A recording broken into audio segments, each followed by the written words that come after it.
السلام عليكم كسو دبو اسعاتيس الحمد لله ستمانك ugu horeeyo ستمانك labaad qofkii aan jirka ka siinin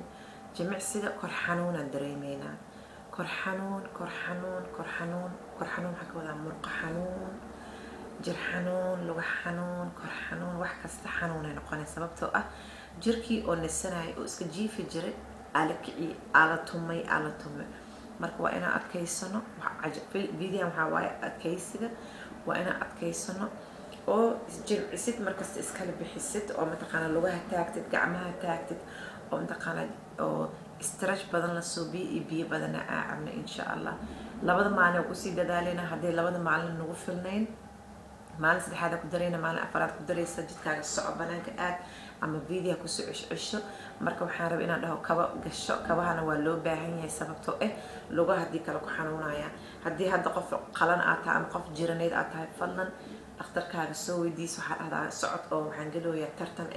ma gali karaa asaga okay ha ku ogolaada biyaaga ka tagin kabahaagan ku dadaal kaba fiican inaad qabto hadii kale cirbaha ku xanuunayaan anoo isu xanuuni jirin kaba duqoowaha haysta xataa way ku xanuunayaan lugaha marka ku dadaal koobiino ku agyaali kar isha kumaan marmarka qaarkood marka dhidido cusbo waaye oo jirkaaga ka soo baxaysa indhaha haday ka gasho xataa ku gubaysa markuu dhididka socdo iska tirtir si fiican iska tirtir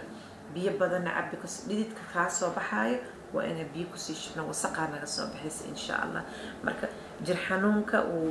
waa caadi waa in is adkeeno oo iskala bixino insha Allah oo ku dadaalno marka tartiibna aan barana insha Allah si badanina si badana waxay tahay jir jimicsiga marka aan ku dadaalno inaan biyo badan cabno oo si fiican u jimcino aanan ka harin jir jimicsi sababtoo xanuunku qabto oo aad ma sameey kar waa seexana haddana dhib kale jirka qaadaya marka waa inaan tartiib ku sii wadno sidoo jirka u barto insha Allah hadda saacadays ka tirsan tahay thumbs up si hadana ugu cusubtaan subscribe soobe